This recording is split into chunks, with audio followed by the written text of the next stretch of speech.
wabarakatuh. Wilujeng enjing sadayana. Kelas 8 anu kumis topi dipikareus. Kumaha kabarna? Sehat? Mudah-mudahan kelas 8 sadayana aya dina kondisi sehat walafiat. Nah, dina dinten ieu urang bakal ngayakeun penilaian harian bab pangjejer acara. Sateu acan ngalaksanakeun penilaian harian, ayeuna urang tinggali sami-sami pembahasan materi ngeunaan pangjejer acara. Materi ieu teh atos pernah dibahas, namun ayeuna urang tingali deui materina supados hidup emut kana materi-materi ngeunaan pangjejer acara. Hayu urang simak sami-sami. Naon nu dimaksud pangjejer acara teh?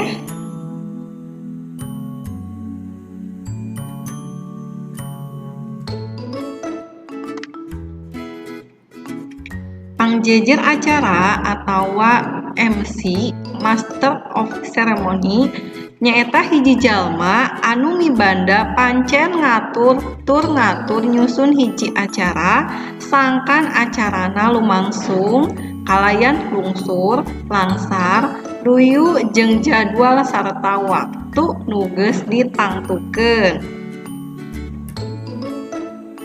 Jalma anu ngajejeran acara teh disebutna pangjejer atawa panata acara. Tapi istilah anu sohor mah Master of Ceremony atawa disebut oge MC. Aya oge nu disebut presenter, host, atawa pamandu acara. Nah, contoh pangjejer acara aya tawae. Nah, tangtu apalnya ieu aya Andika Pratama, Tras Ivan Gunawan, aya Raffi Ahmad, aya Ruben Onsu, Tras aya oge Rina Nose.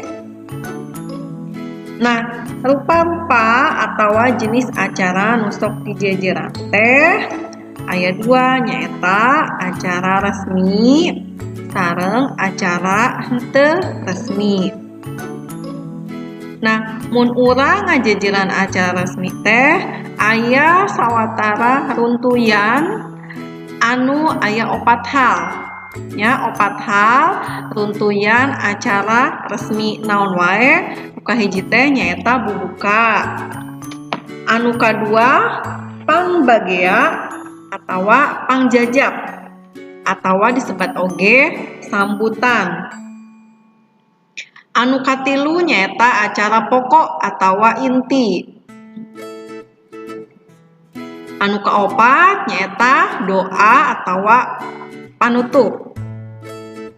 Nah, aya oge syarat-syarat jadi panata acara. Di antarana nyaeta nu kahiji waruga atawa fisik anu prima tur benteng kayaning awak sedeng, sehat, kualitas sorana alus. Nu kadua batin atawa psikisna teger tur kukuh saperti aya pamorna, boga karep, percaya diri, tanggung jawab, bersih hate, lagawa jeung aya heureuyna atawa jiwa humoris.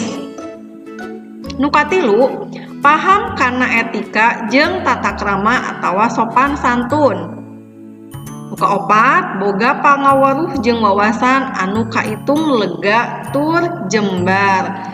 Jeung anu terakhir teh nyaeta adeg pangadeg anu ngayakinkeun tur bisa dipercaya, kaasup, dangdanan, jeung paripolah.